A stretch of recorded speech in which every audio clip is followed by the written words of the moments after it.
tangkis di sela. Temukan kisah di setiap langkah.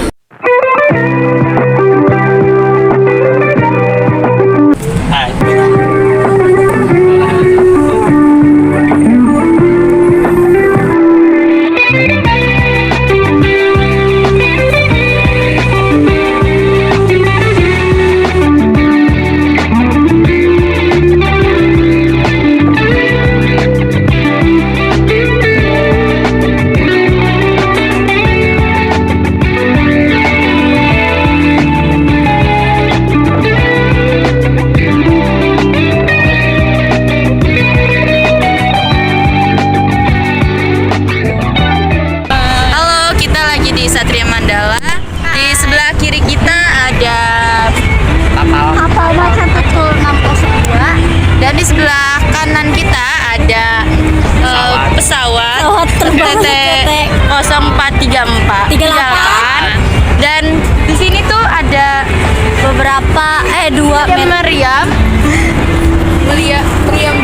Ini tuh digunakan untuk tentara Belanda, digunakan melawan tentara Belanda di daerah Aceh. Terus ya di pemberontakan Andalas di Sulawesi Selatan. Dan ini berada di Perang Dunia Kedua. Oke, kita lanjut yang sebelah sini. Halo semuanya, kita lagi di ruang penjelaji. Sebelah sini ada wakil presiden dari masa ke masa. Dan di sini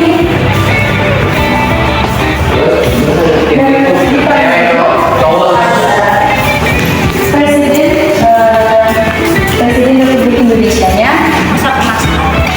Di sini ada proklamasi. Kita masuk ke ruangan diorama ya. Nah, kita masuk ke ruangan diorama 1. Di sini kita dihadapkan oleh masa revolusi. Kita highlight pada pertempuran di awal kemerdekaan. Di sini ada meng-highlight Jepang. Di awal kemerdekaan, bangsa Indonesia harus dihadapkan pada perjuangan fisik melawan Jepang.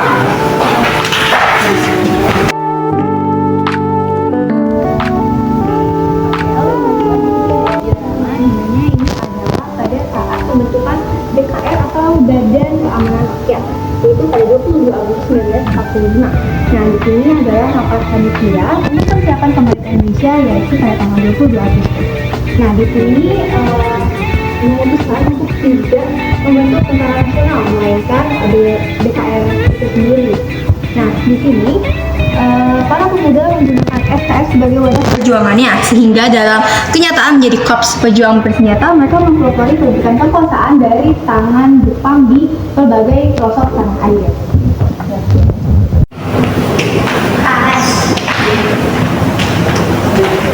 Selanjutnya ada peristiwa Bandung Lautan Api. Peristiwa ini dipicu karena adanya sekutu yang datang dan ingin menguasai wilayah Bandung. Tidak hanya itu, dia juga ingin merampas persenjataan Jepang yang ada di Bandung. Jadi, sebelum meninggalkan area Bandung, TRI, Tentara Republik Indonesia, membakar seluruh wilayah Bandung agar tidak dapat ditempati oleh pasukan sekutu.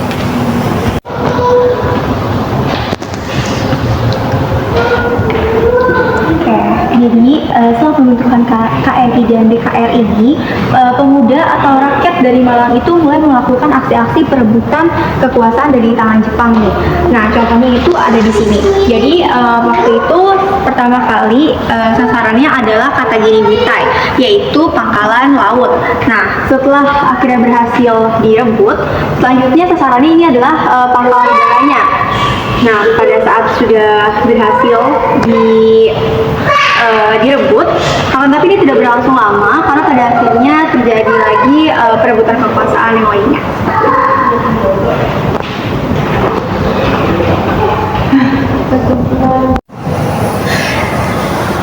Nah, selanjutnya adalah pengumuman proklamasi di Medan. Jadi, Gubernur Sumatera yaitu MRT M. Hasan tiba di Medan dari Jakarta. Di sini dia membawa sebuah berita besar yaitu kemerdekaan bagi Indonesia. Namun pada saat itu Belanda tiba di Medan. Hal ini membuat rasa untuk menjalankan kemerdekaan memendam. Nah, pada tanggal 30 September 1945 diadakan rapat bersama para pejuang bersenjata. Di sana Gubernur Sumatera didesak untuk mengumumkan tentang kemerdekaan. Akhirnya pada tanggal 6 Oktober 1945 Gubernur Sumatera akhirnya menyiarkan atau memberitahukan kemerdekaan RI kepada khalayak umum. Ini membutuhkan sebuah keberanian yang sangat berani karena di sini di medan ini adanya tentara Belanda dan juga adanya tentara Jepang. Di sini tentara Jepang masih berkuasa dan saat ini pula tentara Medan sudah berhasil tiba di Medan.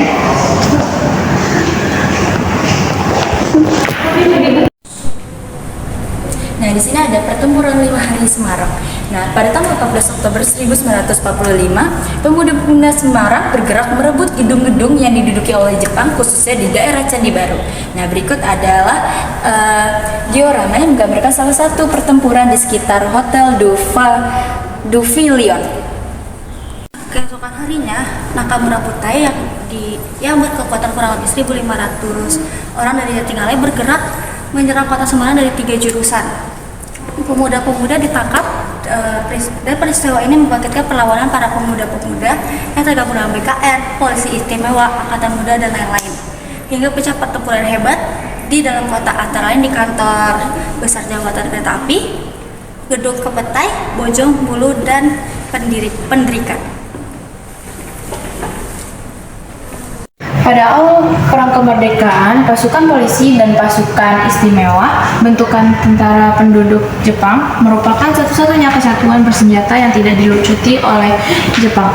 Anggota Nekas, pasukan polisi dan pasukan istimewa yang dipelopori oleh angkatan mudanya menyatakan berdiri di belakang pemerintahan RI dan bersama-sama BKR serta rakyat mulai merebut senjata dan objek-objek vital dari tangan Jepang, seperti yang telah terjadi di Jakarta, Sukabumi, Magelang, Yogyakarta, Surakarta, Surabaya, dan lain-lain. Penyerbuan gedung Kompetai di Surabaya oleh pasukan polisi bersama rakyat Surabaya menggambarkan semangat angkatan muda polisi pada waktu itu sebagaimana digambarkan dalam diorama ini.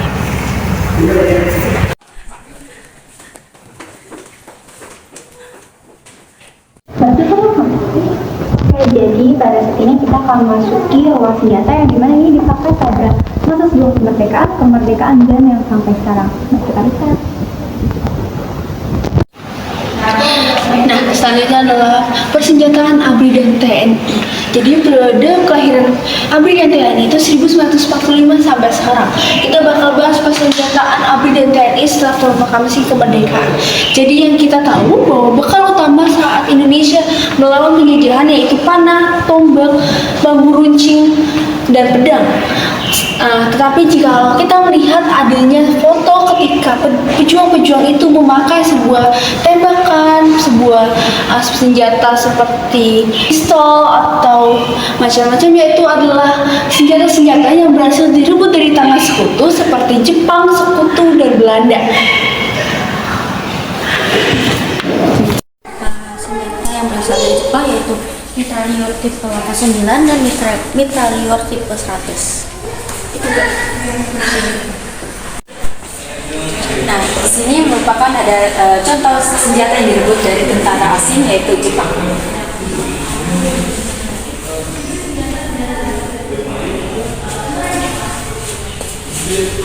Guys, jadi kita akan lanjut ke diorama berikutnya, yaitu ada diorama 3.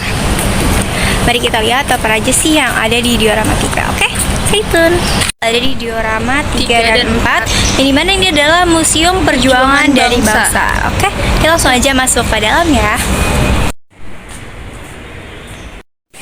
Nah, selanjutnya adalah penerbangan pertama oleh perwira ABRI. Di sini bisa kita lihat ada banyak pangkalan, ada pangkalan pesawat dan ada beberapa pesawat. Pada awal kemerdekaan RI, hampir semua pangkalan udara dengan pesawat Jepang yang masih ada dapat dikuasai setelah pertempuran. Namun untuk buku-buku yang ada tentang pesawat-pesawat ini tidak dapat ditemukan, atau jika ditemukan itu sangat sulit dibaca karena buku-buku tersebut tertulis dengan bahasa kanji.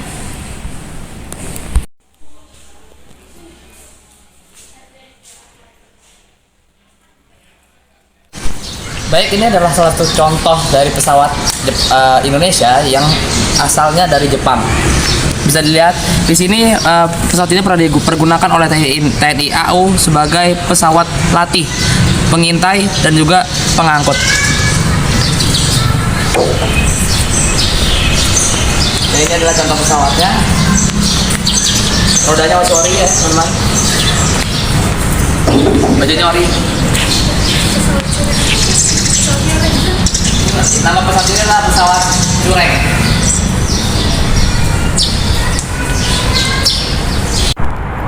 Jas merah, Jangan sekali-sekali meninggalkan sejarah.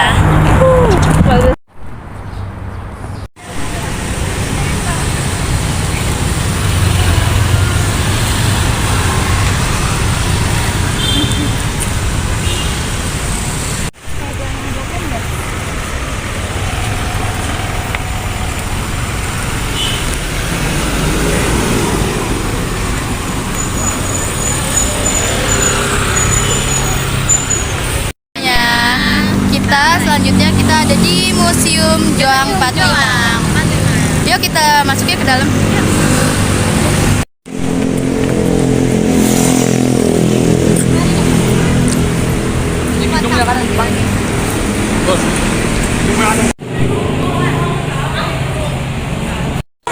Jadi sebelum jadi Joang, nama gedungnya itu adalah Menteng 31. Nah, Menteng 31 dan pada masa kemerdekaan itu merupakan hotel sekumpul di Jalan Satria 1 Manado itu dikuasai oleh Seidenbu atau Barisan Propaganda Jepang.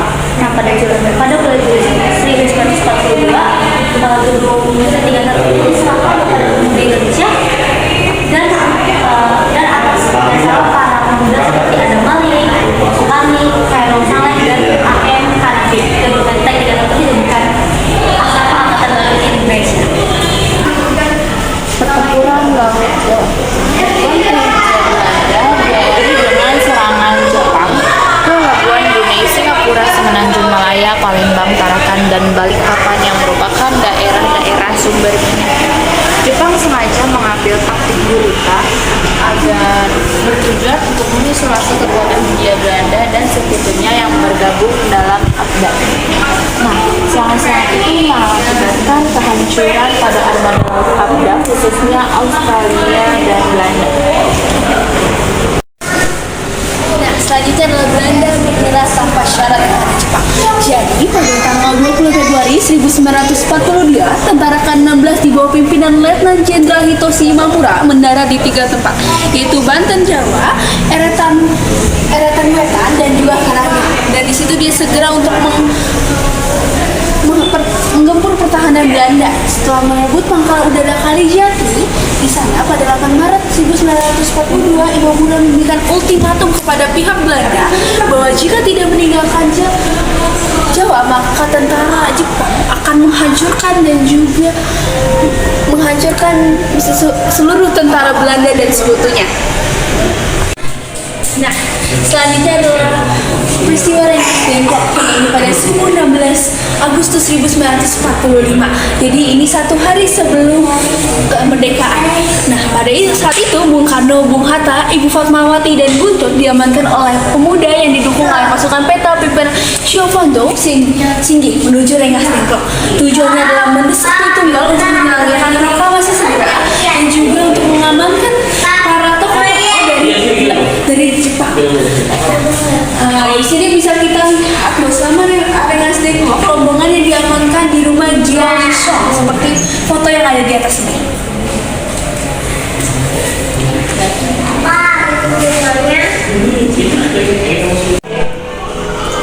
Di sini ada Khairul Saleh. Khairul memiliki peran yang sangat besar dalam proses kemerdekaan Indonesia. Beliau dengan tegas menentang sikap kompromis yang diambil oleh golongan tua menjelang proklamasi kemerdekaan. Baginya, kemerdekaan Indonesia merupakan hak dari rakyat Indonesia sendiri dan tidak perlu tergantung pada pertimbangan pihak manapun, termasuk PPKI yang dibentuk oleh Jepang. Ketika Jepang menyerah kepada sekutu, Khairul Saleh bersama kelompok muda lainnya mendesak Soekarno-Hatta agar segera mengumumkan kemerdekaan Indonesia. keterlibatannya dalam penculikan Soekarno-Hatta ke Rengas Dengklok berbuah pada proklamasi kemerdekaan Indonesia pada tanggal 17 Agustus 1945. Dan pasca kemerdekaan, Khairul Saleh aktif dalam pemerintahan Indonesia. Oke, di sini ada sejarah Belanda menyerah tanpa syarat kepada Jepang. Nah, pada tanggal 28 Februari 1942, tentara ke-16 di bawah kepemimpinan Letnan Jenderal Hiroshi Imamura mendarat di 3 tempat di Jawa sampai Banten. Nah, mereka menggempurkan pertahanan tentara Belanda dan setelah merebut pangkalan udara, mereka membuat markas di sana. Nah, pada tanggal 8 Maret 1942, Imamura memberikan ultimatum kepada Belanda bahwa apabila tidak menyerah, maka tentara Jepang akan menghancurkan seluruh tentara Belanda dan sekutunya.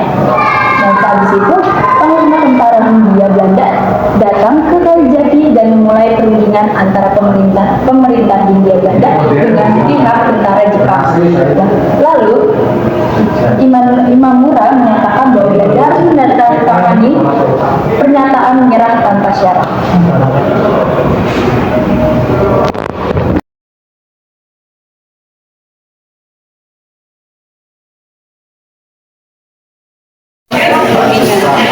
Jadi ini merupakan tokoh Soekarno. Soekarno itu lahir di Garung, di Blitar, Jawa Timur pada 14 Juli 1916. Nah, dia merupakan aktif di gerakan politik. Selain itu, pada zaman kedudukan Jepang, dia bekerja di kantor Berita Domei tahun 1943 dan Soekarno menjadi ketua Asrama Menteng 31. Jadi di sini aku akan menjelaskan pembentukan tentara pembela air atau bisa kita sebut dengan peta. Nah, tentang sukarela ini dibentuk pada masa pendudukan Jepang, yaitu pada tanggal 3 Oktober 1943. Berdasarkan pesan C nomor 44 diumumkan oleh Panglima Tentara ke-16 Letnan Jenderal Kumani Harada. Pendirian tentara peta ini dipusatkan di Bogor dan diberi nama Jawa Boy Dirun Tanjung Resetai yang disebut sebagai Museum Peta. Oke, kita langsung bergeser ke sebelah sini. Jadi di sini ada poster-poster masa pemerintah Jepang. Selanjutnya ada mata uang yang diterbitkan oleh pemerintah kolonial Jepang senilai Rp10. Kita bergeser lagi. Di sini ada yang disebut dengan kain bagor. Ini dipergunakan oleh masyarakat kelas menengah ke bawah pada masa kolonial Jepang.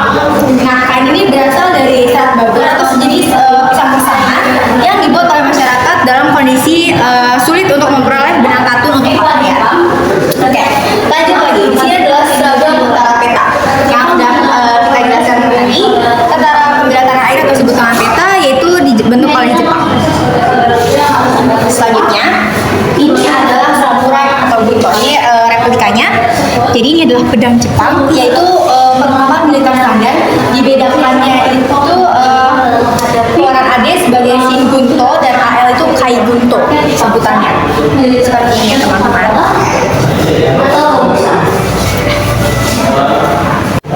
Baik, di samping saya ini ada untuk bendera replika dari peta atau bendera tanah air.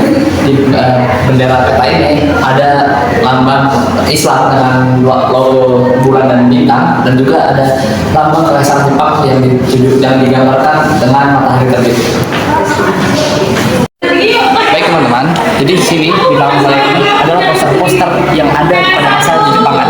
Bisa dilihat misalnya seperti Cahaya Asia, Lindung Pemimpin Asia, Nippon. Nah, ini adalah salah satu poster Jepang yang sangat terkenal. Nah, di sini tuh ada sedikit penjelasan tentang masa kependudukan Jepang di Indonesia. Nah, kenangan saya pada masa penjajahan Belanda itu belum pernah di hati rakyat Indonesia selama kurang lebih 350 tahun. Kekejaman, kekerasan, dan kewenangan masih bekas dalam benak rakyat Indonesia. Pada tahun 1942, Belanda itu menyerah dengan tanpa syarat ke Jepang dan menyerahkan Indonesia kepada Jepang. Nah, sejak itu penduduk Jepang di Indonesia pendudukan Jepang di Indonesia dimulai. Jepang dengan propagandanya propaganda sebagai saudara tua berusaha meyakinkan Indonesia sebagai saudara muda untuk membantu Jepang dalam perang Asia Timur. Nah, dari tadi keliling-keliling Museum Satya Mandala dan juga Museum Juang 45. Kita dari tadi juga udah cari-cari nih tentang sejarah-sejarah Jepang. Nah, sekian dari kelompok kami. Kurang